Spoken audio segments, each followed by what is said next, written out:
বৈষ্ণব চরণে যদি হয় ক্ষুদ্র অপরাধ, মহা ভজন হতে পড়ে যাবে বাদ।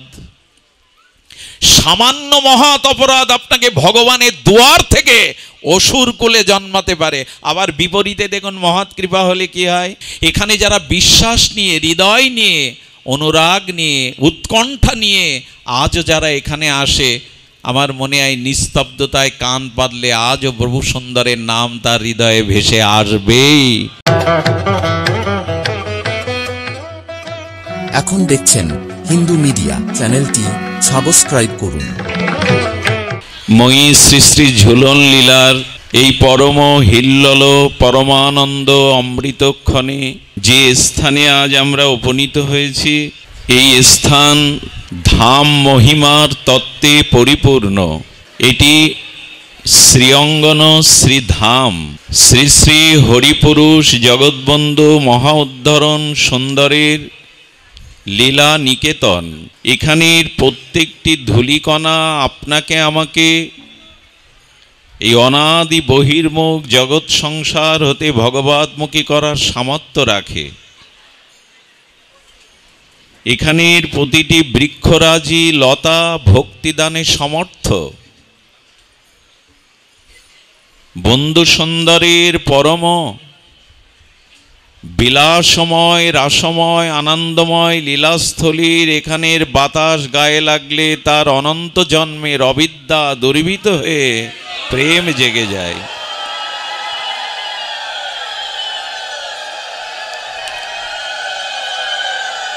কলিযুগের যুগধর্ম জীবধর্ম যে হরিনাম সংকীর্তন আজ দীর্ঘ শতাধিক বৎসর অতিবাহিত হয়ে এই অখণ্ড নাম, যেটি বঙ্গদেশ এবং পূর্ণভূমি ভারতবর্ষের খুব কম স্থানেই এত সুদীর্ঘ কাল ধরেই অখণ্ড শ্রী ভগবানের দিব্য নাম ও মাধুর্য আর প্রবাহমান আছে। এই জন্য এখানে এলেই চিত্ত শুদ্ধ ভক্তিতে আক্রান্ত হবেই।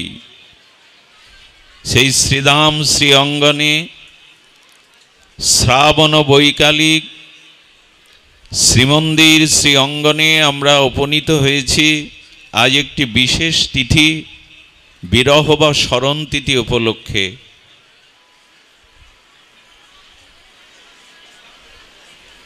শ্রী শ্রী দিগম্বরী দেবী, যিনি প্রভু সুন্দরের মহা উদ্ধারণ লীলাতে লীলা সহায়িকা হয়ে আর বাৎসল্য রতিমতিতে মা যশোদার মতো আর কৌশল্যার মতো জগৎজননী সচিমার মতো তিনিও আস্বাদন করেছিলেন এই বাৎসল্য রস।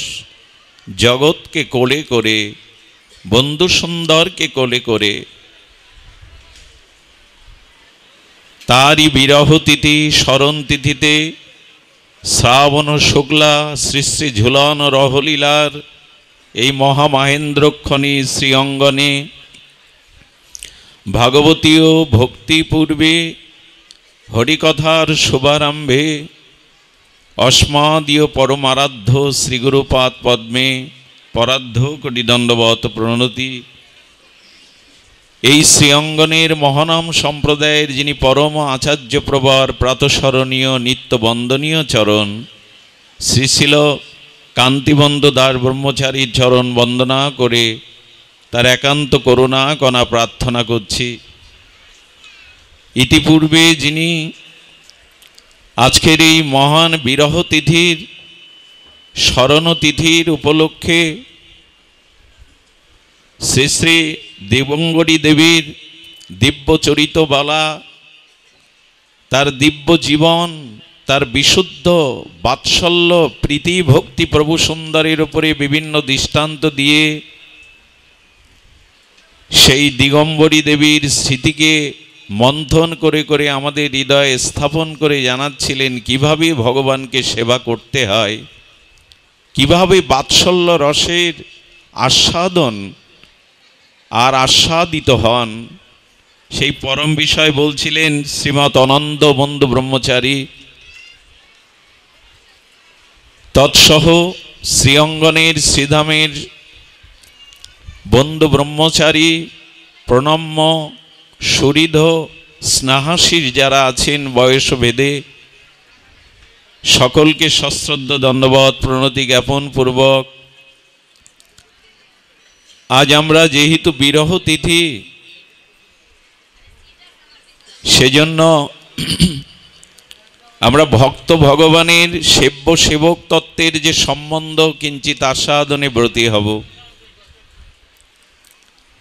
দেখুন, যেন বঞ্চিত না হই আমরা শ্রীমান মহাপ্রভুর প্রেম পরতত্ত্ব সীমার প্রিয় পার্শ্বদবৃন্দর মধ্যে অন্যতম শ্রী শ্রীল প্রবোধানন্দ সরস্বতীপাদ, তিনি তার অমর গ্রন্থ শ্রী শ্রী চৈতন্য চন্দ্রামৃতে বলছেন, বঞ্চিত হস্মি বঞ্চিত হস্মি বঞ্চিত হস্মি ন সংশয়। এখানে ত্রয়ী তিনবার বঞ্চনার কথা বলছেন। আমি বঞ্চিত, আমি বঞ্চিত, আমি বঞ্চিত, নিশ্চয় বঞ্চিত। কেন? বিশ্ব গৌর রসে মগ্নং, অনন্ত বিশ্ব ব্রহ্মাণ্ডে শ্রী ভগবানের নামে শ্রী গৌর রসে গৌর প্রেমে নিমগ্ন হলো, ডুবে গেল।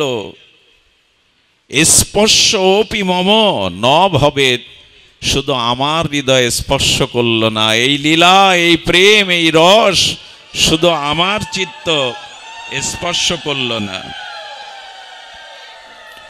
এটি ভক্তের দৈন্য এবং আক্ষেপিকা প্রার্থনা। এই মায়াময় ত্রিগুণময় জন্ম মৃত্যু জরা ব্যাধির কাল কবলিত সংসারে ভগবানকে ভুলেই রয়েছি। শব্দ স্পর্শ রূপ রস গন্ধ সংসারের প্রপঞ্চময় বিষয়ে আসক্ত হয়ে আছি। আমার চিত্তে আমার হৃদয়ে অনাদিকালের আবর্জনা, বিষয় বাসনা, কামনা বাসনা, ভোগ বৃত্তি মাখা। আজ গৌর রসে, আজ বন্ধু সুন্দরের লীলা রসে, আজ হরিনামের রসে আমার হৃদয় মগ্ন হলো না। আমি বঞ্চিত হলাম, আমি বঞ্চিতই হলাম, বঞ্চিতই রইলাম। এই রস কবে আমাদের চিত্তকে স্পর্শ করবে? এই চিন্ময় দিব্য অপ্রাকৃত নির্মল ভাগবত নামরস, প্রেমরস, সেবারস, সঙ্গরস, কথামৃত রস, এই রসে কবে আমার চিত্ত স্পর্শ করবে? এই রসে কবে আমি অবগাহন করব? আমি বঞ্চিতই রইলাম। আমার নিতাই বলা হলো না, আমার গৌর বলা হলো না, আমার হরি বলা হলো না, আমার বন্ধু সুন্দরের ভজন হলো না, আমি বঞ্চিতই রইলাম। এই হাহাকার কি জাগে? এই অভাববোধ কি আমাদের জাগে? আমার হলো না, আমি বঞ্চিতই রইলাম। ভজন শুরু হয় এই হাহাকার থেকে। ভজনের শুরু কখন? ভজন আসলে কাকে বলে? ভজন মানে সেই পরম শ্রেয় বস্তুকে, শ্রেয়রও শ্রেয়, অত্যান্তিক শ্রেয়, আমি তাকে হারিয়েছি, ভুলে গেছি। সেই হারানো অত্যান্তিক শ্রেয় প্রিয়কে অন্বেষণ করার নামই হলো ভজন। কত জন্ম, কত কাল তোমাকে হারিয়েছি। তো এই যে অভাববোধ, হাহাকার বোধ, আমার নিতাই বলা হলো না, আমার গৌর বলা হলো না, বঞ্চিত হস্মি, আমি বঞ্চিতই রয়ে গেলাম। এই হাহাকার থেকেই আমাদের ভজনের শুরু। সুধীজন, আজ যেমন বিরহ তেমনি আনন্দেরও দিন। আজ দিগম্বরী দেবী চেয়েছে দেখছেন, শুধু নয়, তার অপর করুণার প্রেম দৃষ্টিতে, কারুণ্য দৃষ্টিতে আমাদের দিকে চাইছেন। দেখুন, ভগবানের তিথি যেমন পবিত্র, ভগবানের তিথি যেমন আমাদের পালন করা একান্ত কর্তব্য, ভগবানের তিথির যে মহিমা, ভক্তের তিথি পালন করার সেই একই মহিমা, বরঞ্চ ভগবান আরো প্রসন্ন হন। যেখানে ভক্তের গুণকীর্তন নাই, ভক্তের মহিমা কীর্তন নাই, যেখানে ভক্তের লীলা চরিত আর আস্বাদন নাই, সেখানে ভগবান আনন্দই পান না। এই জন্য ভগবান শঙ্করের কাছে মাতা পার্বতী প্রশ্ন করছেন, উপাসনা মধ্যে কোন উপাসনা শ্রেয় শ্রেষ্ঠ? আরাধনানাং সর্বেষাং বিষ্ণু আরাধনাং পরম। ভগবান শঙ্কর জগৎমাতা পার্বতীকে সম্মুখে রেখে জগৎবাসীকে জানাচ্ছেন, দেব দেবী অনেক উপাসনা তত্ত্ব থাকতেও ভগবান কৃষ্ণ বিষ্ণুর উপাসনাই শ্রেষ্ঠ। আচ্ছা, এ পর্যন্তই তো উত্তরের মীমাংসা হয়ে গিয়েছিল যে কার উপাসনা শ্রেষ্ঠ। ভগবান শঙ্কর এখানেই তো উত্তরটা দিয়ে দিলেন, কিন্তু না, ভগবান শঙ্কর পার্বতীর চিত্তে আবার পুনরায় একটি প্রশ্নের উদয় ঘটিয়ে উত্তর দিলেন, মীমাংসা দিলেন। মাতা পার্বতী বলছেন, না, ভগবানের উপাসনার থেকে কি শ্রেষ্ঠ কোনো উপাসনা আছে? আচ্ছা, এ কেমন প্রশ্ন? অনাদিদাদি সর্বকারণের কারণ সচ্চিদানন্দ পূর্ণ ব্রহ্ম ভগবানের উপাসনার থেকে কোনো শ্রেষ্ঠ উপাসনা থাকতে পারে? কারণ অনন্ত বিভু চৈতন্য স্বয়ং ভগবানের উপরে তো কোনো পরতত্ত্ব নাই। কেন তবে এ প্রশ্ন যে ভগবানের উপাসনার থেকে অন্য কোনো উপাসনা শ্রেষ্ঠ কিনা? ভগবান শঙ্কর উত্তর দিচ্ছেন, তস্মাৎ পরতরং দেবী তদীয় নাম সমাশ্চ নাম। হে দেবী, তবে শোনো, ভগবানের উপাসনার থেকে ভগবান প্রিয় ভক্তের উপাসনাই শ্রেষ্ঠ। যে ভক্তের উপাসনা করে সেই শ্রেষ্ঠ।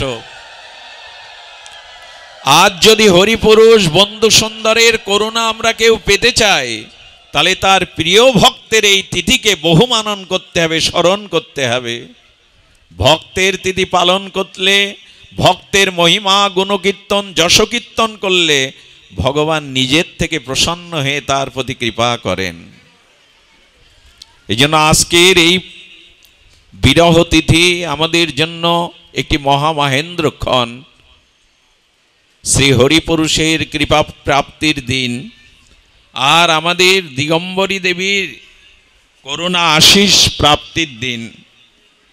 তিনি যেমন করে সেবা করেছিলেন, প্রাণ ঢালা নিষ্কপট প্রীতিময় বাৎসল্য সেবা, সেই সেবাটি আজ আমাদের গ্রহণের দিন। কবে আমরা সেবায় ব্রতী হব? দেখুন, 1871 খ্রিস্টাব্দে 17 মে মুর্শিদাবাদের ডাহাপাড়াতে এসেছিলেন প্রভু সুন্দর। প্রভু সুন্দর সম্পর্কে সারা বিশ্বে আজ মহানাম সম্প্রদায় কর্তৃক প্রচার প্রসার এবং পরবর্তীতে ভাগবত গঙ্গান্তরী পরম পরম পূজ্যপাদ বিশ্ববন্দিত পাবন পদরেণু ডক্টর মহানম্রত ব্রহ্মচারীর দ্বারা বিশ্ব জেনেছে প্রভুর মহিমা। মহেন্দ্রজির যারা মহানাম ব্রহ্মচারীজির দ্বারা বিশ্বময় জেনেছে প্রভুর আজ দিব্য চরিত্রাবলী। কে তিনি? তিনি এসেছিলেন, সৌভাগ্য, তিনি দীননাথ চক্রবর্তীকে পিতারূপে আশ্রয় করে এসেছিলেন, যিনি ছিলেন বেদান্তের প্রতি ছিল তার দখল, সমগ্র শাস্ত্রজ্ঞ, শাস্ত্র ছিলই তার জীবন। এবং তিনি এসেছিলেন যে মাতাকে আশ্রয় করে, বামা দেবী, তাই তো? আমাদের প্রভু সুন্দরের উদ্ধরণ মহাবতারের যিনি মাতা দেবী, তিনি জগতে বেশি দিন নিত্যলীলায় ছিলেন না। দেখুন, মহাপুরুষদের জীবন, অবতারগণের জীবন, ভগবত জীবন বড় বিচিত্র। আমরা পেলাম না বলে, হারালাম না বলে, বঞ্চিত হয়েছি বলে কত হাহাকার, কত দুঃখ করি। তাদের জীবন দেখুন, মাতৃহারা হলেন শৈশবে, এবং বড় ভাগ্য তিনি এই দীননাথ চক্রবর্তী বেদজ্ঞ শাস্ত্রজ্ঞ, তিনি জগৎকে নিয়ে, তখন জগতই তিনি, জগৎকে নিয়ে এসেছিলেন এই পবিত্র ভূমিতে, যে ভূমিতে আজ আমরা বসে হরিকথার সৌভাগ্য প্রাপ্ত হয়েছি, বন্ধু সুন্দরের দর্শন, এই শ্রীধামের অঙ্গনের ভক্তিমাখা ধূলিকণা স্পর্শ করার সুযোগ পেয়েছি, সৌভাগ্য পেয়েছি। এই স্থানেই চলে এসেছিলেন, ব্রাহ্মণকান্দি বলা হতো মনে হয় তখন। এখানেই এসেছিলেন। মাতৃহারা এই জগৎকে কে তুলে নেবে, কে মায়ের অভাব পূরণ করবে, কে স্নাসিক্ত হয়ে বুকে টেনে নেবে। জগতে ভগবানও যখন আসেন তখন তিনি মায়ের প্রতি তার শ্রদ্ধা, তার ভক্তি, তার অকৃত্রিম সেবা জগতে রেখে গেছেন। আপনারা জানেন যশোদা মা, সচী মায়ের কথা গোবিন্দ ভুলতে পারেননি, গৌর ভুলতে পারেননি। মহাপ্রভু তো মাতৃভক্তির নিদর্শনের জন্য শ্রীধাম বৃন্দাবনে ভজন না করে লীলাচলেই ভজন করলেন। অপ্রকট কাল পর্যন্ত লীলাচলেই ছিলেন, শুধু মাতৃদেবীর কথায়। ভগবানও যখন আবির্ভূত হন, যে জননী শক্তিকে আশ্রয় করে তিনি নিজে জগৎকে দেখান, মাতৃভক্তি অটুট না হলে, মাতৃভক্তি সিক্ত না হলে কোনো সন্তান শ্রেষ্ঠ হতে পারে না, জীবনের লক্ষ্যে পৌঁছাতে পারে না। ভগবত ভক্তি তো অনেক দূরের কথা। মহাপ্রভু জগন্নাথের প্রসাদী বস্তু, প্রসাদী কাপড় পাঠিয়ে গৌরমণ্ডলের ভক্তদের কাছে কাঁদতেন আর বলতেন, জননীকে বলো যেন নিমাইকে ক্ষমা করে। আমি মায়ের সেবা করতে পারলাম না, উচাটন মনে সন্ন্যাস নিলাম, মায়ের সেবা করতে পারলাম না। যখনই সচিমা আর রন্ধন করে বিষ্ণুপ্রিয়ার ভোগরাগ নিয়ে গৌর ভোজন মন্দিরে এসে ব্যাকুল হয়ে ডাকতেন, আয় নিমাই, আয় বাপ, সংকীর্তন করতে করতে কত ক্ষুধা পেয়েছে, আয় আয় প্রসাদ পেয়ে যা। অলক্ষ্যে লীলাচল থেকে মহাপ্রভু মায়ের আহ্বানে সূক্ষ্ম দেহে এসে প্রসাদ পেয়ে যেতেন আজও। এই জন্য মাতৃ স্নেহ থেকে বঞ্চিত হয়েছিলেন প্রভু সুন্দর, কিন্তু ভগবানের সেবার জন্য সেই স্নেহ ভরা, বাৎসল্য প্রীতি ভরা বুক নিয়ে এসে দাঁড়িয়েছিলেন।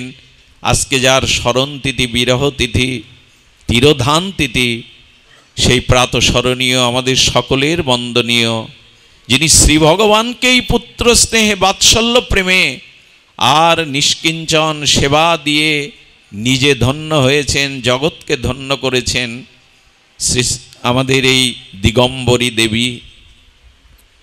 কত ভাগ্য হলে শ্রী ভগবানের সেবা আর মাতৃ এই স্নেহে, বাৎসল্য প্রেমে তাকে সেবা করা যায়।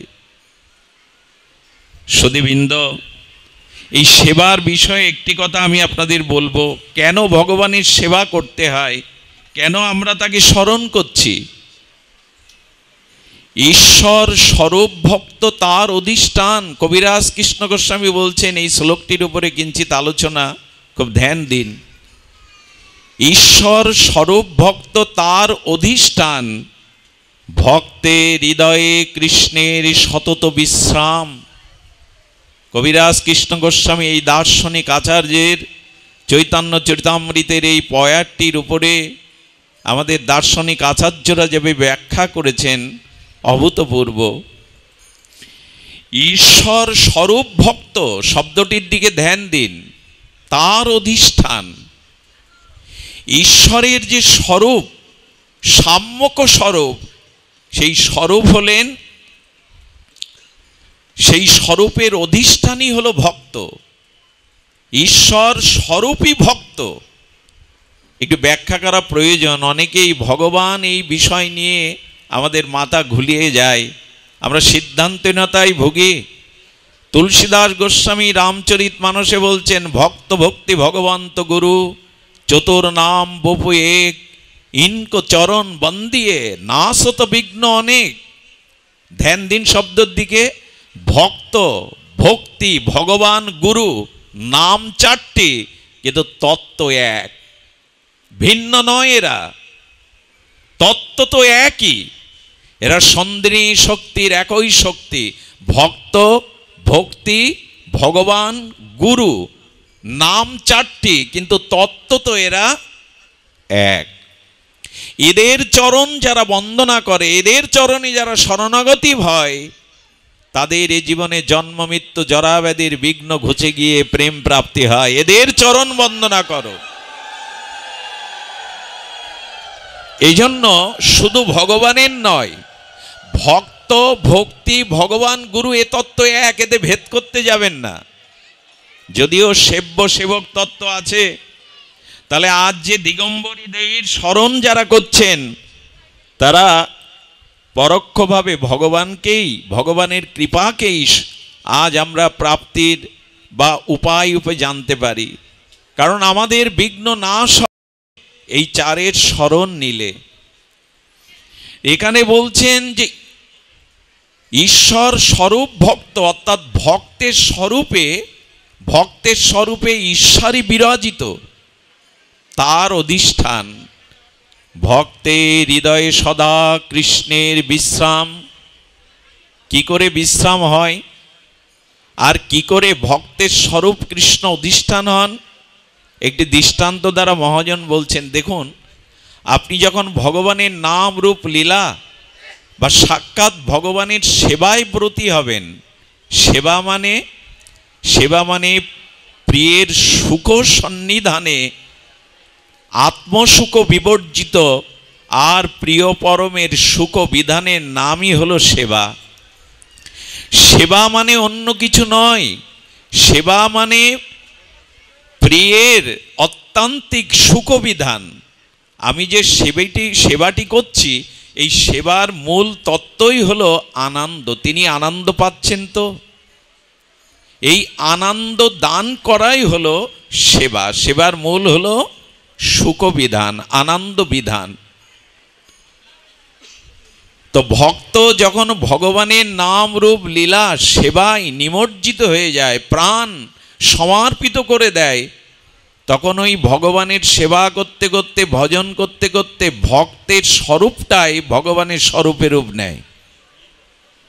দৃষ্টান্ত বলছেন মহাজন, একটা লৌহখণ্ডকে আগুনের মধ্যে তদাত্ম করুন।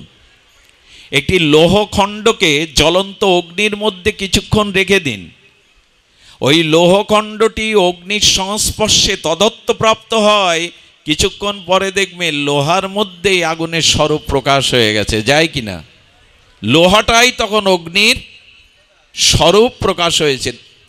ঠিক সাধুগুরু বৈষ্ণবের কৃপায় নিষ্কপটে যখন কেউ ভগবানের আরাধনা করতে থাকে, ভজন করতে থাকে, সেবা অনুরাগে, প্রীতি অনুরাগে সেবা করতে থাকে, তখন ভগবানের যে মহিমা, ভগবানের যে স্বরূপ ধীরে ধীরে ভক্তের চিত্তকে সেই স্বরূপে রূপ নিয়ে নেয়, সেই স্বরূপেই রূপ নেয়, এটা বলা আছে। আচ্ছা দেখবেন, আমাদের বন্ধু সুন্দর হরিপুরুষ শ্রীমন্দিরে যে মন্দিরে শোভা পাচ্ছে, এই মন্দির তো ইট কাঠ মাটি দিয়েই গড়া, তাই না? কারুকার্য করা। তা আপনারা লক্ষ্য করবেন, আমরা মন্দিরটাকে প্রণাম করি কেন? মন্দির আমাদের ইট কাঠ মাটি দিয়ে তো কত বিল্ডিং, কত সৌধ, কত আকাশচুম্বী অট্টালিকা তৈরি করা, সেসব অট্টালিকাকে আমরা প্রণাম করি। শ্রীমন্দিরকে প্রণাম করি কেন? না, শ্রীমন্দিরের গর্ভেই আমার শ্রী ভগবান বিরাজ করছেন। এই জন্য যার গর্ভেই ভগবান বিরাজ করছেন, যার মধ্যেই ভগবান বিরাজ করছেন, সেই স্থানটিও ভগবানের ন্যায় প্রণাম্য। নাহলে ইট কাঠকে মানুষ প্রণাম করতে যাবে কেন? ইট কাঠকে প্রণাম করতে যায়, পাশে তো বৃন্দাবন আছে। শ্রীধাম বৃন্দাবন থেকে বেশি দূর না।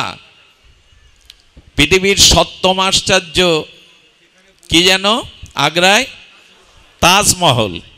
তাজমহলকে লোক দর্শন করতে যায়, প্রণাম করতে যায় কি? বিশ্বের সপ্তম আশ্চর্য তাজমহলকে কেউ প্রণাম করে না, ছবি তোলে, সেলফি তোলে, দর্শন করতে যায় প্রিয়জনদের সাথে নিয়ে। কিন্তু বৃন্দাবনের একটি ছোট্ট পুরানো মন্দিরের কাছে মানুষ কেন সাষ্টাঙ্গে প্রণাম করে? কারণ তোমার গর্বেই তো ভগবানের বিরাজ। তেমনি ভক্ত হৃদয়ে ভগবান সর্বদা বাস করেন, এই জন্য ভক্ত হৃদয়টাই ভগবৎ স্বরূপে পরিপূর্ণ রূপ নিয়ে নেন। যে অধিকরণে বস্তু থাকে, অর্থাৎ অগ্নিটা লোহার মধ্যে ছিল না, কিন্তু অগ্নির মধ্যে লোহা তদত্ত প্রাপ্ত হয়ে লোহার মধ্যে অগ্নি প্রবেশ করেছে। ঠিক তদরূপ যখন ভগবানের সেবা, ভগবত ভজন ভক্ত হৃদয়ে হতে থাকে, তখন ঈশ্বর স্বরূপ ভক্ত, অর্থাৎ ঈশ্বরের স্বরূপটাই ভক্তের হৃদয় কি হয়? অধিষ্ঠান নেয়। আমার মতো মা দিশ কৃষ্ণ বিমুখ, ভজন বিমুখ, মহৎ বিমুখ জীবের চিত্তে কি আছে? ভগবান এখানে চিৎকন আত্মা রূপে আছে, কিন্তু স্বরূপে নাই। আর ভগবানের বিশ্রাম কোথায়?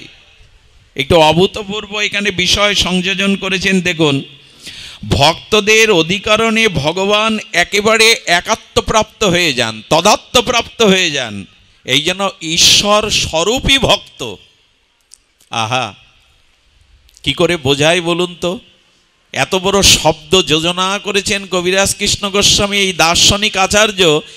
ঈশ্বর স্বরূপী ভক্ত, অর্থাৎ ভক্ত ঈশ্বরের স্বরূপে রূপ নিয়ে নেয়।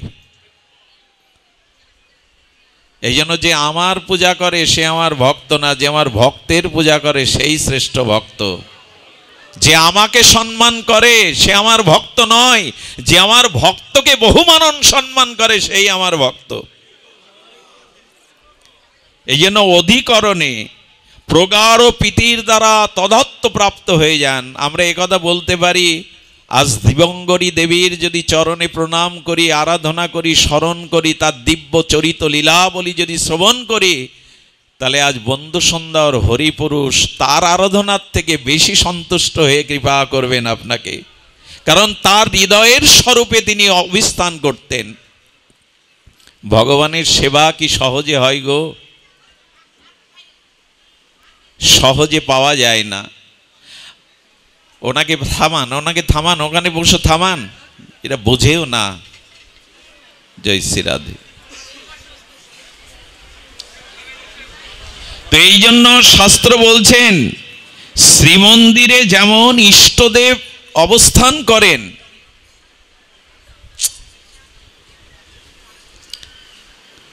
শ্রীমন্দিরে যেমন ইষ্টদেব অবস্থান করেন বিধায় ভগবানের সাথে সাথে শ্রীমন্দিরটাকেও আমরা প্রণাম করি, আরাধনা করি, দর্শন করি। তেমন যে ভক্তের হৃদয়ে ভজনের দ্বারা, অনাত্ম নিবৃত্তির দ্বারা, নিষ্ঠা রুচির দ্বারা যে হৃদয়ে ভগবানের অবস্থান, অর্থাৎ ভগবানের পূর্ণ স্বরূপে অবস্থান, সেই ভক্ত ভগবানের ন্যায় প্রণম্য আরাধনীয় তত্ত্ব। ভগবানের ন্যায় ভক্ত আরাধিত তত্ত্ব। এই জন্য তো আজ এই তিথির আরাধনা। এই তিথির আরাধনা কেন?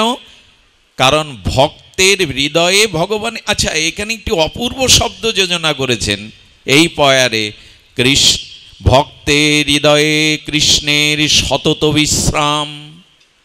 আচ্ছা, মানুষ বিশ্রাম নেয় কোথায়? দোকানে, অফিসে, হাট বাজারে। এখানে কোলাহল থাকে, এখানে প্রকৃত বিশ্রাম হয় না। এই জন্য মানুষ সমস্ত কোলাহল, কর্তব্য কর্ম আর সমাপ্ত করে নিজের আপন আলয়ে চলে আসে। পাখিগুলো যেমন নিড়ে চলে আসে, মানুষ দেখবেন গৃহ আপন আলয়ে ফিরে আসে, কারণ আপন আলয়ের মধ্যেই তার পরিপূর্ণ বিশ্রামটা হয়। অফিসে হয়, বাজারঘাটে হয়, হাটের মধ্যে বিশ্রাম হয়। তো গোবিন্দের আর বিশ্রামের জায়গা নেই। ভক্তের হৃদয়ে তার সতত বিশ্রাম। সতত মানে সর্বক্ষণই, নিরন্তর ভগবান বিশ্রাম করেন ভক্তের হৃদয়ে, যেটা বৈকুণ্ঠেও সবসময় বিশ্রাম করেন না, যোগীদের হৃদয়ে করেন না। কেন করেন? কারণ ভক্তের হৃদয়ের কোলাহল নেই, ওইখানটা শান্ত। কৃষ্ণ ভক্ত নিষ্কাম, অতএব শান্ত। শান্তির জায়গা কোথায় জানেন? যেখানে কোনো কাম কামনা বাসনা নাই, সেটাই প্রকৃত বিশ্রামের জায়গা ভগবানের। একটা বিষাক্ত কণ্টক যদি দেহে বিদীর্ণ হয়, একটা বিষাক্ত কাটা বিদীর্ণ হলে পুরো শরীরটা জড়ো জড়ো হয়, তা আমার মতো মাদিস জীবের হৃদয়ে হাজার হাজার কামনা বাসনার কাটা বিদ্ধে থাকলে সেখানে কি শান্তি পাওয়া যায়? আর ভগবানকেও বিশ্রাম দেওয়া যায়? আমাদের চিত্ত তো অশান্ত, বিষয় বাসনায় কামনায় অশান্ত, ওখানে ভগবান বিশ্রাম নিতে চান না। এই জন্য বললেন ভক্তের হৃদয়ে সতত কৃষ্ণের বিশ্রাম। ভগবান কোথায় বিশ্রাম নেন? যে হৃদয়ে ভক্তি ছাড়া, সেবা ছাড়া, অনুরাগ ছাড়া সসুখ বাসনা কামনা বাসনা নেই, যে হৃদয় কামনা বাসনা হতে শান্ত হয়েছে, নির্মল হয়েছে, সেই হৃদয়ে ভগবান সতত বিশ্রাম করেন। আমাদের হৃদয়ে এত জ্বালা, এত অশান্তি, এত বিষয়ে অগ্নির তাপ কেন? এত ভব মহা দাবাগ্নি, এত দাবাগ্নির মতো আমাদের হৃদয় জ্বলছে জন্মান্তরের কারণ কামনা বাসনা আমাদের চিত্তকে দাবাগ্নির মতো জ্বলছে। তিতাবদগ্ধ জ্বালায় আমাদের হৃদয়ে বিশ্রামের জায়গা কই? এখানে কামনা বাসনার কোলাহল আছে কি না? এই জন্য ভক্তের হৃদয় শান্ত, তোমার সেবা ছাড়া, তোমার সুখ ছাড়া আমি অন্য কিছু চাই না। সুধীবৃন্দ, একটি নিবেদন করি, এই যে কথাগুলি আমরা আস্বাদনের মধ্যে, আলোচনার মধ্যে আনার চেষ্টা করছি, এই ভক্ত স্বরূপ, এই হৃদয়ে ভগবানের বিশ্রাম, এই জন্মেই বঞ্চিত না হয়ে ভগবানের সেবা আরাধনা প্রেম ভক্তি প্রাপ্তির এর একটা উপায় আমরা শাস্ত্র থেকে আস্বাদন করি। দাদারাজ তো আমাদের পরম আচার্য তো বলেছেন, আমাদের আজকে এই তিথির যে উপজীব্য আরাধনার বিষয় দিগম্বরী দেবীর মহামহিমা বলেছেন। আমি কিঞ্চিত আস্বাদনে আসব, তার আগে বলি, এই যে ভগবান আপনার হৃদয়ে সতত বিশ্রাম করবেন, এই যে আপনার হৃদয়ে ভগবানের স্বরূপে পরিপূর্ণ হয়ে থাকবে, এটা কখন সম্ভব? খুব ধ্যান দিয়ে কথাটি শুনতে হবে। এটি সম্ভব মহতের কৃপা বিনা কোনো কার্যে ভক্তি নয়। দেখুন, আপনি কর্মযোগী হন, যোগী হন, ধ্যানী হন, আপনি যাগ যজ্ঞ তীর্থ পর্যটন যাই করেন, যতদিন মহতের কৃপা না হবে ততদিন কৃষ্ণ ভক্তি দূরে থাক, আমাদের সংসারের আসক্তিও ক্ষয় হবে না। আর এর মূলে হলো শ্রদ্ধা। যতদিন শ্রদ্ধা উপজয় না হবে, আদৌ শ্রদ্ধা, গীতাবাক্যেও ভগবান বলেছেন, শ্রদ্ধাবান লবিত জ্ঞানাম তৎপরে সংযতেন্দ্রিয় জ্ঞানাং লব্ধা পরং শান্তি মচিরেন অধিগচ্ছতি। শান্তি ভক্তি যাই পেতে চাও আর বিশুদ্ধ জ্ঞানের অধিকারী যদি হতে চাও, আগে চাই শ্রদ্ধা। আমাদের ভাগবতে বলে দিলেন আদৌ শ্রদ্ধা। প্রেম ভক্তির প্রাপ্তির বিশেষ উপায় হলো শ্রদ্ধা। আর সব কিছুর মূলে এই শ্রদ্ধার বড় অভাব দেখা দিয়েছে। আজ আমরা বড় তার্কিক, আমাদের হৃদয় বড় শুষ্ক, আমরা পাণ্ডিত্যের দ্বারা তর্কের দ্বারা সব কিছুকে চুলচেরা বিচার না করে নিতে শিখিনি। হ্যাঁ, বিচার থাকবে, কিন্তু কুতর্ক থাকলে শ্রদ্ধা পাওয়া যাবে না। আর যতদিন শ্রদ্ধার উপজয় না হচ্ছে ততদিন ভজনও শুরু হবে না, অনর্থ নিবৃত্তি হবে না, প্রেম প্রাপ্তি তো অনেক দূরে। তাই বিশেষ অনুরোধ করব, শ্রদ্ধাটি ভালো করে আমাদের তত্ত্ব তো জেনে এই শ্রদ্ধার দিকে পা বাড়ান। শ্রদ্ধা শব্দে বিশ্বাস কহে সুদৃঢ় নিশ্চয়। সাধু বাক্যে, গুরু বাক্যে, শাস্ত্র বাক্যে যে সুদৃঢ় বিশ্বাস, নিশ্চৈত্তিকা বৃত্তি বিশ্বাস, এরই নাম শ্রদ্ধা। আজ বড় অভাব সেটারই। প্রভু ভগবান তো, প্রভু গৌর সুন্দরের পরিশিষ্ট রূপ তো। এই তর্ক, দীক্ষা নিয়েছি তবু মনে মনে করছি প্রভু সেই তো, প্রভু সেই স্বরূপ তো। এই যে কুতর্ক, এই যে কুবিচার, এগুলিকে শ্রদ্ধা নষ্ট করে দেয়। এই জন্য প্রথমে আদৌ শ্রদ্ধা। শ্রদ্ধা ব্যতীত আমাদের জীবনে এক পাও ভজন রাজ্যে, ভক্তি রাজ্যে আমরা এগিয়ে যেতে পারবো না। শ্রদ্ধাটি জানলাম সুদৃঢ় নিশ্চৈত্তিকা বিশ্বাসের নাম। গুরু বাক্যে, শাস্ত্র বাক্যে বিশ্বাস, এটি এসেছে আমাদের। এই বিশ্বাস বা শ্রদ্ধার জন্ম হয়, তাও মহতের কৃপার অপেক্ষা আছে। আচ্ছা, মহৎ সঙ্গ না পেলে, মহৎ দর্শন না পেলে, মহতের সংস্পর্শে না গেলে আপনি শ্রদ্ধাও পাবেন না। অর্থাৎ সমস্ত কার্যের মৌলিক তত্ত্ব হলো মহতের কৃপা। মহতের কৃপা বিনা কোনো কার্যে ভক্তি নয়। এই জন্য নিবেদন করব, মহতের সঙ্গ চাই, মহতের দর্শন চাই, মহতের মুখনির্গলিত হরিকথা শ্রবণ কীর্তন দর্শন চাই। কারণ মহতের কৃপা ব্যতীত কখনো শ্রদ্ধার উদয় হতে পারে না। শ্রদ্ধা দুই প্রকার, একটি হলো শাস্ত্রীয় শ্রদ্ধা, আর একটি হলো লৌকিক শ্রদ্ধা। বৃন্দাবনে গেলাম আর অঙ্গনে এলাম, শ্রী অঙ্গনে ভক্তদের সাথে একটু তীর্থ পরিক্রমা করলাম, ওই ফিরে এসে যেভাবে তিলক নেয় ভক্তরা, যেভাবে পোশাক পরে, কিছুদিন আহার বিহার শুরু করলাম, কিন্তু ধীরে ধীরে যথার্থ মহৎ কৃপা না হওয়ায়, শ্রদ্ধা না হয়, ধীরে ধীরে ওই অভ্যাস ভাটা পড়ে, ধীরে ধীরে সেই অভ্যাস আবার অস্তমিত হয়ে যায়। এই যে লোকের দেখা দেখি যে শ্রদ্ধা, এই শ্রদ্ধায় কাজ হবে না, এটা কিছুদিন পর অস্তমিত হয়ে যাবে। চাই শাস্ত্রীয় শ্রদ্ধা। শাস্ত্রীয় শ্রদ্ধা কাকে বলে? যদি জীবনও যায়, প্রাণও যায়, তবে এই বিশ্বাস থেকে আমি এক চুলও পরিমাণ নড়ব না। এই জীবন, এ সংসার, সকল কিছু যাক, আমি আমার বিশ্বাস থেকে এক চুলও নড়ব না। এরই নাম শাস্ত্র শ্রদ্ধা, যেটা দেখিয়েছিলেন নামাচার্য হরিদাস ঠাকুর। চিন্তা করতে পারেন, শাসকের সামনে 22 বাজারে মৃত্যুদণ্ড দেয়া হলো, আর সেই রাজ শাসকের সামনে কুম্ভকণ্ঠে বললেন, খণ্ড খণ্ড হয় যদি দেহ মন প্রাণ, তবু না বদনে ছাড়িব এই হরিনাম। আমার মৃত্যু আসুক, তবু আমি হরিনাম ছেড়ে দেব না। এই হলো শাস্ত্রীয় শ্রদ্ধা। একবার যখন প্রভুর চরণ আশ্রয় করেছি, একবার যখন জীবনের ধ্রুবতারা করে তাকে জেনেছি, তখন তিনি আমার জীবন, তিনি আমার মরণ, তিনি আমার সর্বস্ব। এক চুলও পরিমাণ আমি এখান থেকে নড়ব না। এই দৃঢ়তার নামই হলো শাস্ত্রীয় শ্রদ্ধা। আর এটি মহৎ কৃপা বিনা আপনি পাবেন না। আজকে এই শ্রীঅঙ্গনে, শ্রীধামে এত সাধুসঙ্গ পাচ্ছেন, এত শ্রী ভক্তের স্পর্শন, দর্শন, শ্রবণ কীর্তন হচ্ছে, এই জাতীয় মহৎ কৃপা ছাড়া শ্রদ্ধার, শাস্ত্রীয় শ্রদ্ধার উদয় হতে পারে না। এই মহৎ কৃপার অপেক্ষা আছে, না হলে কিছুই হবে না। মহৎ কৃপা কেমন জানেন? তবে একটু ধ্যান দিন, মহৎ কৃপা কেমন।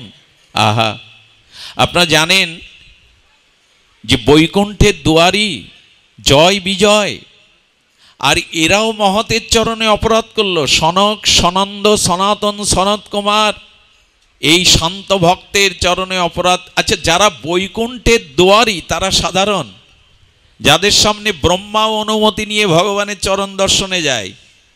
ভগবান শঙ্করও যে দুয়ার দিয়ে চলে যায়, আর সেই বৈকুণ্ঠের দুয়ারি জয় বিজয়া, জয় বিজয়, তারা বৈকুণ্ঠের দুয়ার থেকে কেন রাবণ হতে যাবে, কেন হিরণ্যকশিপুর হতে যাবে, কেন দৈত্যকুলে অসুরকুলে জন্মাবে? বলতে পারেন, ভগবানের দুয়ার থেকে তারা দৈত্য অসুরকুলে কেন আসবে?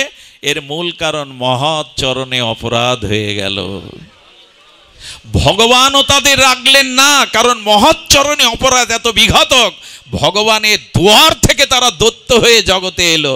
একবার ভেবে দেখুন তো, মহৎ চরণে অপরাধ হলে তার বিঘাতক ফলটা কত দূর হতে পারে। দয়া করে কোনো ভক্ত নিন্দা, মহৎ চরণে অপরাধ করবেন না। বৈষ্ণব চরণে যদি হয় ক্ষুদ্র অপরাধ, মহামহা ভজন হতে পড়ে যাবে বাদ। সামান্য মহৎ অপরাধ আপনাকে ভগবানের দুয়ার থেকে অসুর কুলে জন্মাতে পারে। আবার বিপরীতে দেখুন, মহৎ কৃপা হলে কি হয়? প্রহ্লাদ মহারাজ দৈত্যকুলে এলেন, হিরণ্যকশিপুরের দৈত্যকুলে এলেন, কিন্তু মাতৃগর্ভেই পরম ভক্তি, পরম প্রেম পেয়ে গেলেন। এর কারণ কি? এটাও মহৎ কৃপা। দেবর্ষিবাদের নারদের ভক্তি কল্পতরু, দেবর্ষিবাদের নারদের কৃপা গর্ভে পেয়েই ভক্তিমান হয়ে গেলেন দৈত্যকুলে। এর পেছনেও মহৎ কৃপা, এর পেছনেও মহৎ কৃপা। তাই দয়া করে, করুণা করে এই জীবন ভজনের প্রগতির পথে কোনো মহৎ চরণে যেন বিন্দুমাত্র অপরাধ না পৌঁছায়। খুব সতর্ক দেয়া দেবে এখানে আমাদের। আমরা কথায় কথায় মহাপুরুষের, অন্য সম্প্রদায়ের সাধুদের নিন্দা করে বসি। দেখুন মহৎ কৃপা, এই মহৎ কৃপা বঞ্চিত হলে, মহৎ কৃপা কি করে বঞ্চিত হয় জানেন? দেখবেন মহতের কৃপা থেকে যখন বঞ্চিত হবেন তখন আপনার হৃদয়ে ভোগ বাসনা বেড়ে যাবে।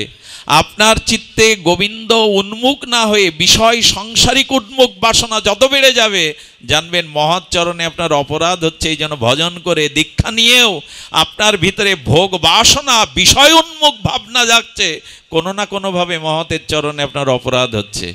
আর যদি মহৎ কারো কৃপা করে দেয়, কি হয় জানেন? ভগবৎ ভক্তি, ভগবৎ ভজনের বাসনা উন্মুখ হয়ে ওঠে। অর্থাৎ আপনার চিত্তে যখন ভজনের মহিমা, ভজনের অভিলাষ জাগে, জানবেন কোনো মহৎ অলক্ষ্য থেকে কৃপা করছে। আমি আপনাদের কাছে নিবেদন করব, প্রভাতে উঠেই তো আমাদের নবদ্বীপবাসী, বৃন্দাবনবাসী বৈষ্ণবদের কেন স্মরণ করতে হয়? কারণ মহাত্মাদের করুণা ছাড়া আমরা দু পা এগিয়ে যেতে পারবো না। একটি লীলা শুনুন। বন্ধু সুন্দর তখন ভারতে এক জায়গায় সংকীর্তন হচ্ছে, আর সংকীর্তন শ্রবণ করতে করতে প্রভু সুন্দরের প্রিয় আর ভগবানের দিব্য নাম রূপ শুনতে শুনতে তিনি সমাধিস্থ হয়ে গেছেন। আর অষ্টভাবের সেই ত্রয়োদশ ভাব মাঝে মাঝে প্রভুর মধ্যে আসতেন। রাধারানীর দশম দশা, গৌর সুন্দরের দ্বাদশ দশা, বন্ধু সুন্দরের ত্রয়োদশ দশা।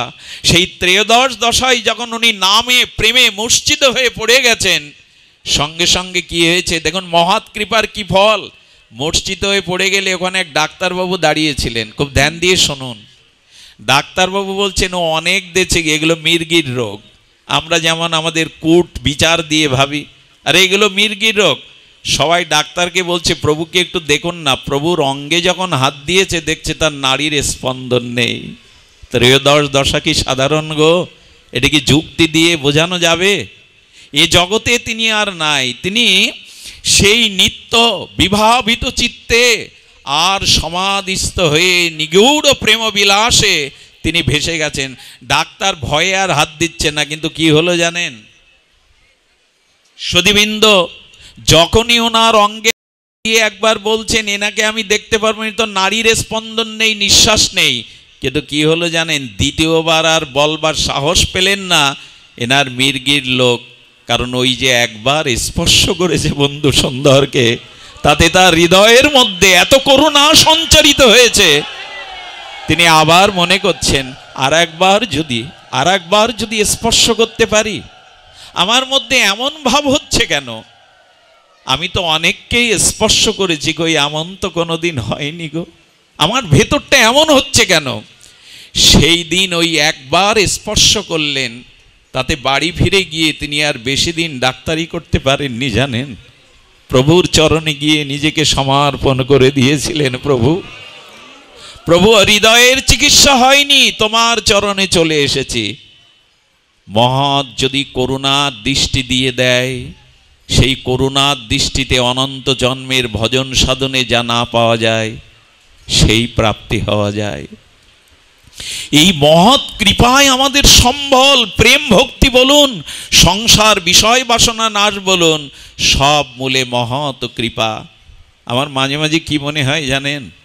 রাধারানীর কাছে, বন্ধু সুন্দরের কাছে প্রার্থনা করবেন যেন জীবনে মহতের সঙ্গ পায়, মহতের কৃপা পায়।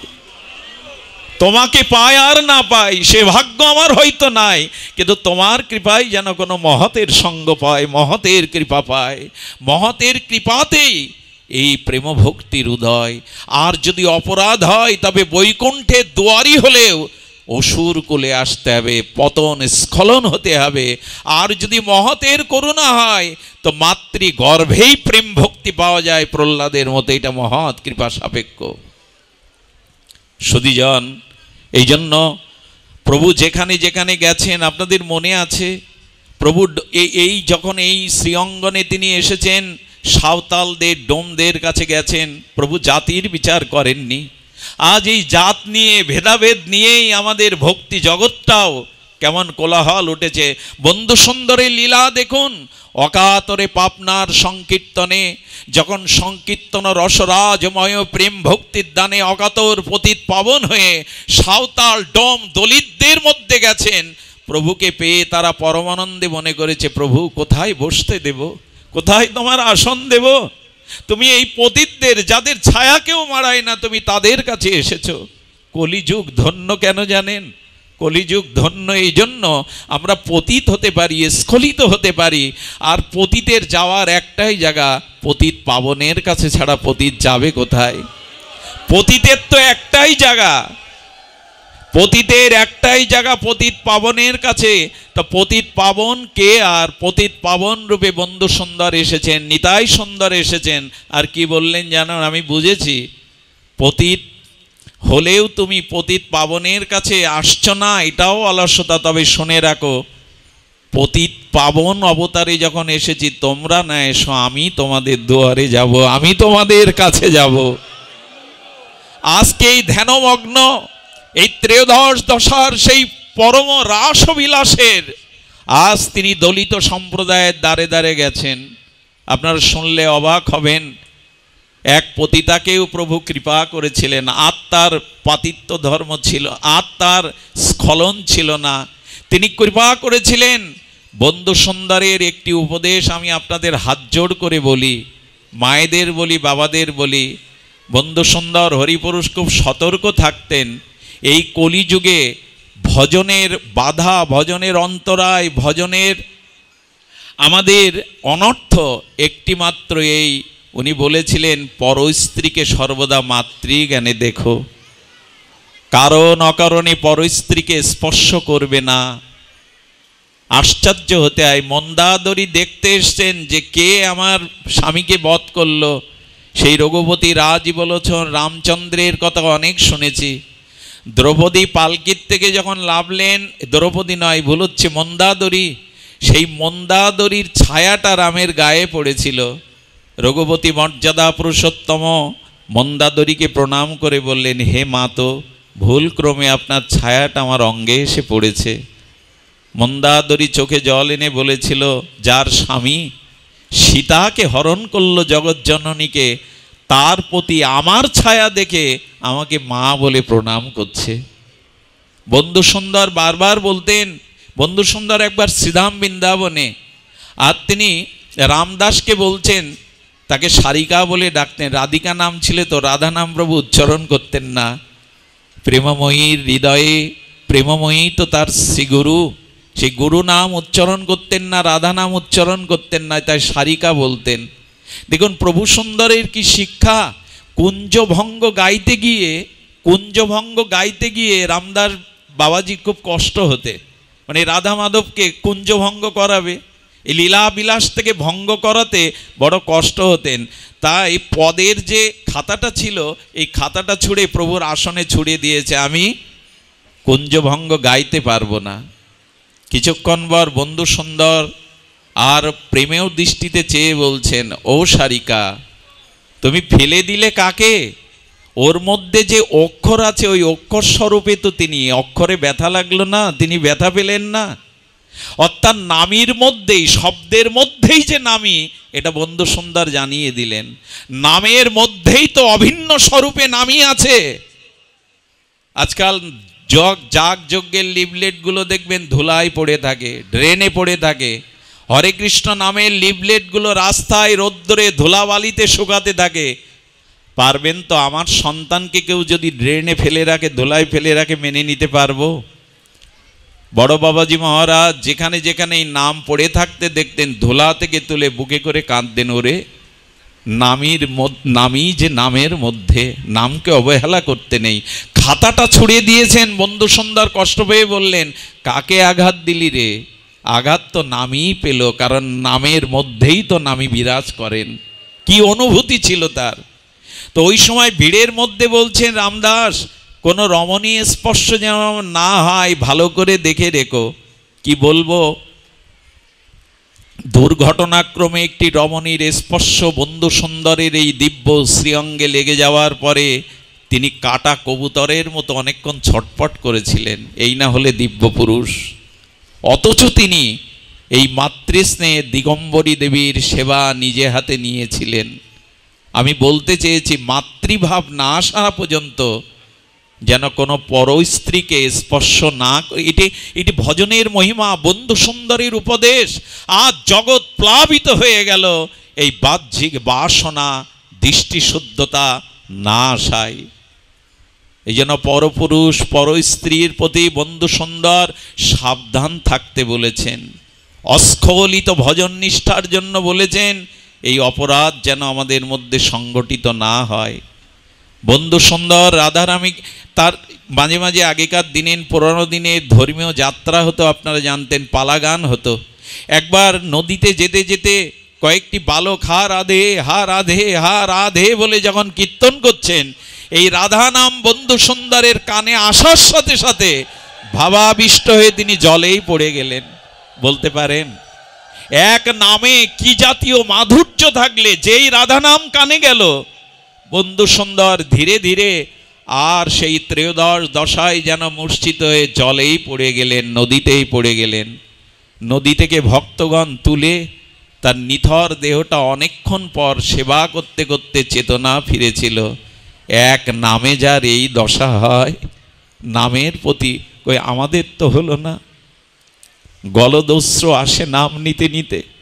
এই জন্য ঠাকুর মশাই বললেন, বন্ধু সুন্দর নিজে আচরণ করে গেছেন। প্রহ্লাদ মহারাজের লীলা কীর্তন হচ্ছে। লীলা আগেকার দিনে, পুরানো দিনে প্রাচীন যাত্রাপালা হতো পৌরাণিক, সেখানে প্রহ্লাদের চরিত্র শুনে প্রভু কাঁদছেন আর কাতর হয়ে বলছেন, আমার তো বিশ্বাস এলো না, আমার তো প্রহ্লাদের মতো এত ব্যাকুলতা এলো না। আমি বোঝাতে চাইছি, এই চরিত্র থেকে আজ আমাদের নিতে হবে এই ব্যাকুলতা। কই আমাদের, কই তোমায় পেলাম না, তোমার ভজন হলো না। এই জন্য ঠাকুর মশাই তার ত্রিপদীতে বলেছেন, সেই দিনই তোমার নাম নেওয়া সার্থক হবে, সেই দিনই তোমার হরি নাম ক্রিয়া করবে, সেই দিনই নাম প্রভুর কৃপায় তুমি প্রেম ভক্তি পাবে। কবে সেটা? যেদিন নয়ন অশ্রু, যেদিন হরি বলতে নয়ন অশ্রু আসবে, যেদিন হরি বলতে হৃদয় পুলকিত হবে, গৌরাঙ্গ বলিতে হবে পুলক শরীর। যেন হরিনাম নিতে নিতেই সমস্ত শরীরে রক্তকণা, সমস্ত লোমকূপ যেন আর উচ্ছ্বসিত হয়ে ওঠে। গৌরাঙ্গ বলিতে হবে পুলক শরীর, হরি হরি বলিতে কবে নয়নে বহেনীর। এক নাম শুনতে শুনতেই কবে এমন রতিমতি হবে, যে রতিমতির দাবে নামে রুচি হবে, আমার নয়নে অশ্রুপ্লাবিত হবে, হৃদয় বিগলিত হবে। আসলে হয় কি, আপনারা জানেন, হা কীট পতন সংকীর্তনের একটি শব্দ আছে। আসলে প্রভুর যে বিরহ, গৌর সুন্দর রাধা ভাবনিধি যিনি, রাধা ভাব দুটি সুবলিত তনু, তিনি যে জীবের প্রতি করুণা করেছেন, সে করুণা জগতে বিরল। হা কীট পতন এই শব্দ এই সংকীর্তনের দ্বারা বোঝাতে চেয়েছেন, এবার তার করুণায় কীটও উদ্ধার হয়ে যাবে, এবার তার নামে কীটও বঞ্চিত হবে না, ব্রজ প্রেম পেবে, কীটগুলো পেয়ে যাবে। বলে যে প্রেম আনন্দ সিন্ধু ব্রহ্মা পায় না, তা কীটকেও দান করছেন, এত বড় তার করুণা। সেই করুণা আমরা জেনেছি ঝাড়িখণ্ডের পথে শ্রীকৃষ্ণ চৈতন্য মহাপ্রভু মধুর কণ্ঠধ্বনিতে তার হরিনাম বিতরণে দেখেছি। পেছনে পেছনে তার একান্ত সেবক যাচ্ছেন, সেই বলভদ্র ভট্টাচার্য দেখছেন আজ প্রভুর রক্ষা নাই। আরে প্রভু যে পথ দিয়ে সংকীর্তন করতে করতে আজান উলম্বিত বাহু আর ঊর্ধ্ব পানে উঠে চলেছেন সংকীর্তনে, ঠিক সেই মুহূর্তে একটা ব্যাঘ্র পথে বসা। ধ্যান দিন, এদিকে ধ্যান দিন, উলোধ্বনি বারবার দিয়েন না, একবার দিন এদিকে ধ্যান দিন। প্রভু মধুর কণ্ঠধ্বনিতে বনপথে চলেছেন প্রেম বিতারণে, আর বলভদ্র ভট্টাচার্য পেছন থেকে দেখছে আজকে বাঘ প্রভুকে ক্ষমা করবে না। বাঘ কি আর হরিনাম নেবে গো? বাঘ কি আর প্রভুকে ক্ষমা করবে? মহাপ্রভু ভাবাবিষ্ট হয়ে সংকীর্তনরত মধুর কণ্ঠের ধ্বনিতে হরিনাম করতে করতে সমস্ত বনাচলকে প্রেম দিতে দিতে বাঘের গায়ে গিয়ে প্রভুর শ্রীপাদ লেগে গেছে। কেমন ভাবে নামে নিজেকে কিভাবে হারিয়ে ফেলেছেন নামের মধ্যে। সামনে ব্যাঘ্রের গায়ে চরণ লেগে গেছে, প্রভুর সাড়া নেই। এই হিংস্র সাপাত সংকল ব্যাঘ্রের গায়ে প্রভু চরণ লাগার সাথে সাথে বাঘ যখন হুঙ্কার দিয়ে উঠেছে, প্রভু চোখ উন্মিলন করে বাঘের দিকে তাকিয়ে আছে। কি করবে বলতে পারেন? এসেছে তো পতিত উদ্ধারণ লীলাতে। হা কীট পতন, যারা পতনে কীট হয়ে আছে তাদেরও উদ্ধার করার দায়িত্ব তো তোমার। তুমি পতিত পাবন, তুমি করুণা বারিধি কৃপা নিধি হয়ে এসেছ এই জীবের উদ্ধারের, তুমি তো ছাড়া আর গতি নাই। প্রভু তখন দেখলেন বড় কারোর গায়ে পা লাগলে প্রণাম করতে হয়, ছোট হলে তাকে স্নেহ জানাতে হয়, চুম্বন করতে হয়। প্রভু দুটোর একটা না করে হাত বাড়িয়েছেন। হাত বাড়িয়ে ব্যাঘ্রের চোখে চোখ দিয়ে বলছে, ওহে ব্যাঘ্র, কত জন্ম জন্মান্তরে আর অপরাধের পাপের কারণে এই বনে আর সাপাত সংকুল এই হিংস্র জীবজন্তু জন্ম পেয়েছ। আয় ব্যাঘ্র, একবার কৃষ্ণ কহ, একবার কৃষ্ণ কহ, একবার কৃষ্ণ কহ। বেশি দিন আগের ঘটনা নয়, 500 বছর কিছু অধিক পূর্বে স্বয়ং রাধা কৃষ্ণ মিলিত তন পতিত পাবন এই দয়া নিধি করুণা নিধি গৌর সুন্দর। পৃথিবীতে কোনো ভগবানের কোনো কালে এরকম করুণা দেখেছেন? বাঘ কেউ বলবে তুমি কৃষ্ণ বলতে? আচ্ছা প্রভু, বাঘ তোমার কথা শুনবে তো? বাঘ হিংস্র, তার হিংসা ভুলে তোমার কথা শুনবে তো?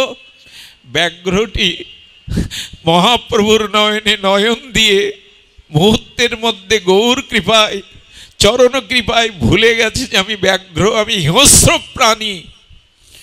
প্রভুর সংস্পর্শে পরশে তার হিংসা ভুলে গিয়ে ব্যাঘ্রটি মহাপ্রভুর প্রেমে সিক্ত হয়ে শুধু সিক্ত হলেন না, ব্যাঘ্রটি তার তো হাত নাই। দেখবেন মনুষ্য ব্যতীত কোনো প্রাণীর হাত দেয়নি ভগবান। কেন জানেন? দুবাহু প্রসারিত করে ভগবানকে ডাকার জন্যই তো আমাদের জন্ম। আমাদের হাতটি দিয়েছেন কেন? প্রভু সেবার জন্য, গুরু বৈষ্ণবের সেবার জন্য, দুবাহু বাড়িয়ে ভগবানের চরণে আত্মসমর্পণ করার জন্য। অন্য প্রাণীদের হাত নাই, তারা পা দিয়েই হাতের কাজ করে। ব্যাঘ্র বলছে, ও প্রভু, আমি তো হাত পাইনি, আমার তো হাত নেই, তোমার মতো হাত দুবাহু তুলে আমি হরিবোল বলবো। তবে তুমি যখন কৃপা করেছো আমি পা দিয়েই হাতের কাজ করব। 2 পা তুলে দিয়েছে। ব্যাঘ্রটি কি বলছে শুনুন, তার মনের সংবেদ্য অনুভব রাজ্যের ভাষায় ব্যাঘ্রটি বলছেন, প্রভু তোমার থেকে আমার কণ্ঠের শব্দ আরো তীব্র, প্রভু তোমার থেকে আমার জিহ্বা আরো প্রলম্বিত। কৃষ্ণ বলতে বলছো, কিন্তু আমার জিহ্বায় যে কৃষ্ণ উচ্চারণ হয় না। আপনারা দেখবেন যখন নগর কীর্তনে যান, যখন সংকীর্তনে বেরোন, অনেক কুকুরগুলো দল বেঁধে তারাও চিৎকার করে। চিৎকার করে কেন জানেন? তারাও বলতে চায়, হে মনুষ্য জীব, তোমরা মহাপ্রভুর এই দিব্য নাম সংকীর্তন করছো, আমরাও চেষ্টা করছি চিৎকার করে, কিন্তু আমাদের জিহ্বাটা হরি বলার জন্য যথেষ্ট নয়। আমরাও কণ্ঠ পেয়েছি, জিহ্বা পেয়েছি, কিন্তু এই জিহ্বায় হরিনাম উচ্চারণ হয় না। তাই আশীর্বাদ করো, আজ যেটা চিৎকার করে বলতে পারছি না, যেন তোমাদের কৃপায় কোনো জন্মে মনুষ্য হয়ে হরি বলতে পারি, গৌর বলতে পারি। আর সেই জন্ম পেয়ে আমাদের জিহ্বা ভগবানের নাম নিল না, নামে রুচি হলো না। কেন বন্ধু সুন্দর নিত্য নিরন্তর নাম আশ্রয় করতে বলেছেন? কেন অখণ্ড নাম, বিরতিহীন নাম নিতে বলেছেন? নামই তো আশ্রয়। এই যুগে নাম ছাড়া তো অন্য কোনো তপস্যার দ্বারা, দানের দ্বারা, পর্যটনের দ্বারা, কোনো কিছুর দ্বারা এই যুগে নাস্তেব্যই নাম নিত্য নিরন্তর। এই জন্য ব্যাঘ্র শুধু হাত তোলেননি, চিৎকার করে যখন কৃষ্ণ কৃষ্ণ বলছে তার কণ্ঠে আর 6টি বাঘ এলো হরিণ, এলো হিংস্র সাপাত সংকুল জীবজন্তু, এলো ময়ূরগুলো, এলো সাপগুলো, এলো হস্তিগুলো। আর সেই হাতি যেখানে দাঁড়িয়েছে, বন্য প্রাণীরা যেখানে দাঁড়িয়েছে, কৌতুকী মহাপ্রভু মাঝখানে গিয়ে হরিনাম বিতরণ করছেন। বাঘ আর হরিণ অনন্যে চুম্বন করছে হরিনামে। এ দৃশ্য জগতে আর কে দেখেছে? কবে হবে? এই জন্য আজ আমার মনে হয় শুধু কি তাই, এই হরিনামের কণ্ঠধ্বনিতে, এই প্রেমধ্বনিতে মহাপ্রভু যেখানে দাঁড়িয়েছিল, বন্য পশুগুলো যেখানে দাঁড়িয়েছিল, সেখানের পাথরগুলো গলে গেল। আজও মহাপ্রভুর চরণ চিহ্ন পাথর বুকে করে দাঁড়িয়ে বলছে, এই দেখো প্রভুর চরণের এত মহিমা, প্রভুর হরিনামের এত গরিমা, যে আজ নামে আমার মতো পাষাণ মর্মার পাথরও গলে গেল। প্রশ্ন করতে ইচ্ছা করে, আমার হৃদয় কেন গলল না? পাথর গলল কিন্তু আমার হৃদয় গলল না। জানেন, সাপগুলো এসেছিল, পাথর গলে গিয়ে সাপের আসার চিহ্নগুলো তুলো পেঁচার মতো হয়ে গেছে। প্রভুর চরণ চিহ্ন সেখানে অঙ্কিত হয়ে আছে, শুধু হলো না আমার পাথর বিগলিত হলো না শুধু আমার হৃদয়। কেন জানেন? অনেক অপরাধ আছে, মহৎ চরণে অনেক অপরাধ আছে। এই জন্য পাষাণও বিগলিত হয়, কিন্তু আমার হৃদয় বিগলিত হয় না। এই জন্য এই নামদানের উত্তর পর্বে আমাদের বন্ধু সুন্দর এই হরিপুরুষ, তিনিও দলিত সম্প্রদায়ের কাছে গেছেন। যেখানেই গেছেন সেই হরি নামে নিজেও মেতেছেন, নিজেও মাতোয়ারা হয়েছেন। সুধীবৃন্দ, একটা অনুরোধ করবে, এই নাম আশ্রয় করুন। আমি বিশ্রামের আগে এইটুকু বলবো, এটা নামময় জায়গা, এটি পতিত উদ্ধারণের জায়গা, এটি কৃপার জায়গা। বন্ধু সুন্দর পাবনা সহ এই ফরিদপুর অঞ্চলে যেখানে যেখানে সংকীর্তন গেছে, আপামর স্খলিত পতিত জীবকে তিনি বুকে টেনে নিয়েছেন। হরিনাম দানের দ্বারা আজকে তিনি তাদের বুকে করে টেনে নিয়েছেন। প্রভু সুন্দরের লীলা সাক্ষী আজ এরা জগৎকে আজ এই হরিনাম প্রেমে মাতোয়ারা করেছেন। শুধু বাদ পড়লাম আমি, হরিনামের মহিমা আমার হৃদয় স্পর্শ করল না। আজ এমনও পতিত উদ্ধারণ লীলাতে আমার হৃদয়ে মজল না। এই জন্য নিজে আচরণ করে দেখিয়েছেন। বন্ধু সুন্দরের একটি লীলা মনে পড়ে। তিনি বিষভানুনন্দিনীর কাছেই দীক্ষা পেয়েছিলেন, আর শ্রীধাম বৃন্দাবনে এই প্রেমের লাদীশ্বরী, কৃষ্ণ প্রেমের প্রতিমা, পূর্ণ পূর্ণিমা লাদিনীশ্বরী রাধা ঠাকুরানীকে তিনি হৃদয়ে সর্বদাই ধ্যান করতেন। আপনারা জানেন, বন্ধু সুন্দর একটি ঘরের মধ্যে বহু বছর এই চরণ চিন্তায় রত ছিলেন, এবং ওই ঘরের পাশ দিয়ে যারাই চলে যেত তারা একটা দিব্য চিন্ময় গন্ধ পেয়ে যেত। ওই গন্ধই তাদের নাসিকা দিয়ে ভেতরে প্রবেশ করলে ভক্তি সঞ্চারিত হয়ে যেত। এর কারণ হলো রাধারানীর চরণ চিন্তা যে হৃদয়ে হয়, তার শ্রীঅঙ্গ থেকে রাধারানীর চরণের দিব্য গন্ধ বাতাবরণে ছড়িয়ে যায়। এই জন্য এইখানে ঢুকবেন, দেখবেন এখানের বাতাবরণ, এখানের বাতাসে কিছু দিব্য সুগন্ধ ভেসে বেড়াচ্ছে।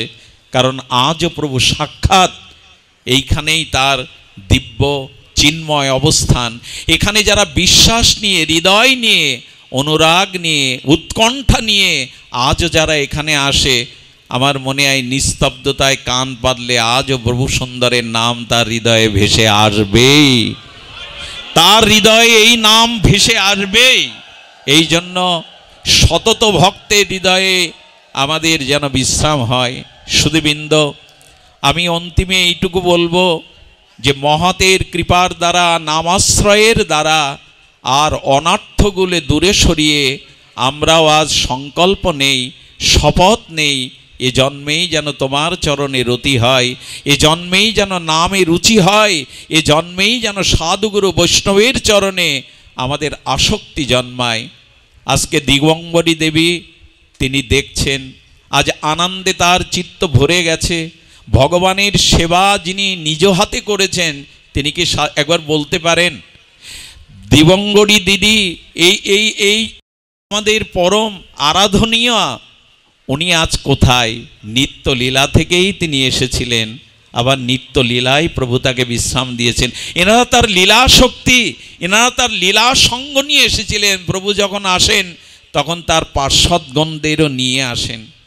সুধীবৃন্দ, এই বিরহের দিনে, এই বিরহ বিজয় উৎসবের দিনে এইটুকু বলবো, দিগম্বরী আজকে দিদির ঠাকুরানী আমাদের জানিয়ে গেছেন সেবা করো। দাদাজি, বন্ধু মহারাজজি কাঁঠালের কথা বলছিলেন।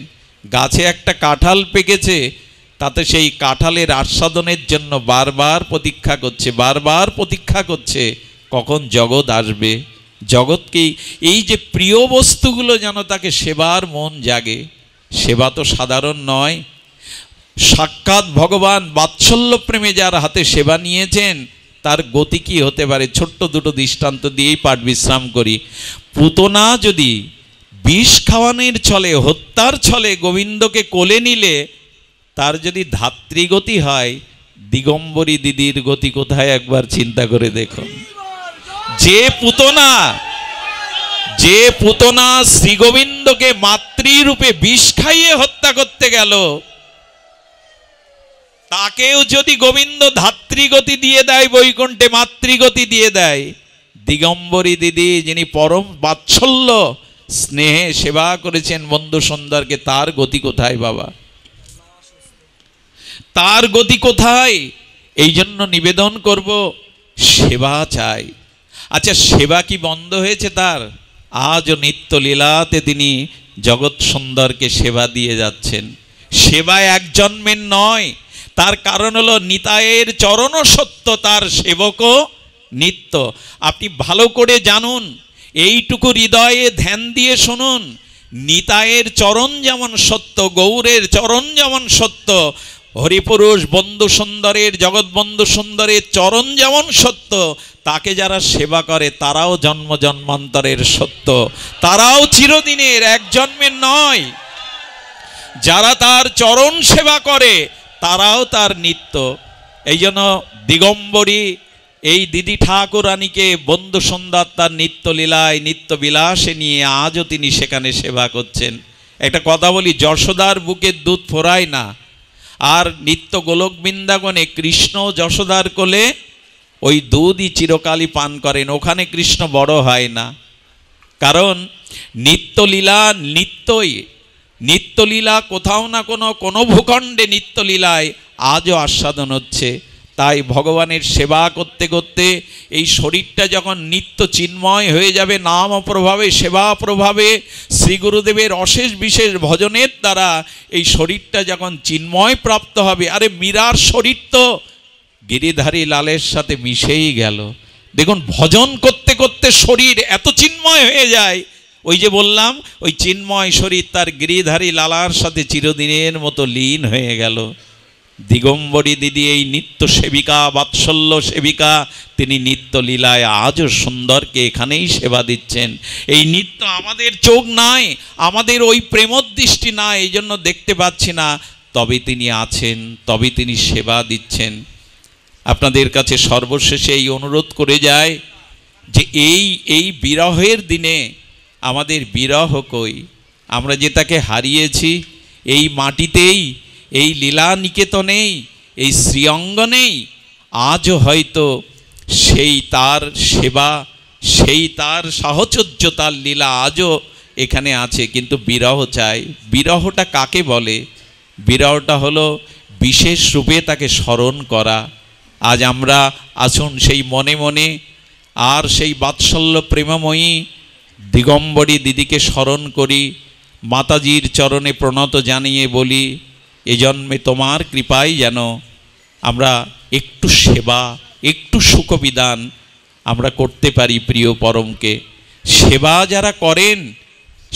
যারা করেন তাদের আনুগত্য, তাদের সেবায়, তাদের প্রার্থনায়, তাদের করুণা দৃষ্টিতেই আমরা সেবায় ব্রতী হতে পারি। আমাদের দ্বিতীয় কোনো উপায় খোলা নেই। তাই আজ এই দিনে যারা এই অনুষ্ঠানের আয়োজন করেছেন,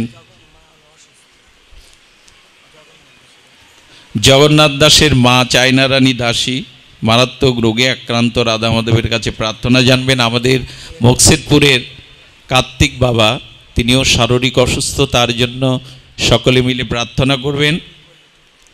অনুষ্ঠানটি যারা আয়োজন করেছেন, ঐকান্তিকভাবে চেষ্টা করেছেন, আমি তাদের চরণে প্রণাম জানিয়ে বারবার বলবো, আজকে নিশ্চয়ই দিগম্বরী দিদি সহ, আজ এই মাতাজি সহ বন্ধু সন্ধ্যা তাদের উপরে আশীর্বাদ বর্ষণ করছেন। ভক্ত তিথি যারা পালন করে তারা অবশ্যই প্রভু সুন্দরের কৃপায় সিক্ত হয়ে যাবেন। এই ফরিদপুরের শ্রীঅঙ্গনে আজ এই বিরহ বিজয় উৎসব তিথিতে যারা এলেন, যারা এই বিজয় উৎসব তিথিতে এলেন, দয়া করে কৃপা করে একবার সমাধিস্থলটা দেখে যাবেন। দিগম্বরী এই এই মহান সেবিকা, এই ভগবানের বাৎসল্য প্রেমময়ী মূর্তিতে যিনি জগতে এসেছিলেন, একবার তাকে দেখে যাবেন। তার চরণের ধূলি স্মরণে তাকে প্রণাম করে আশীর্বাদ চেয়ে যাবেন। এই জীবনে যেন আমরাও সেবা, সামান্য সেবাও নিবেদন করতে পারি। সুধীবৃন্দ, এই ফরিদপুরে বারবার মন চায়, এইখানে বন্ধু সুন্দরের কৃপা পেতে কার না মন চায়। দূর দূরান্ত থেকে যারা এসেছেন, এই অবজনের পক্ষ থেকে আবারও আপনাদের চরণে সশ্রদ্ধ দণ্ডবাদ জানাই।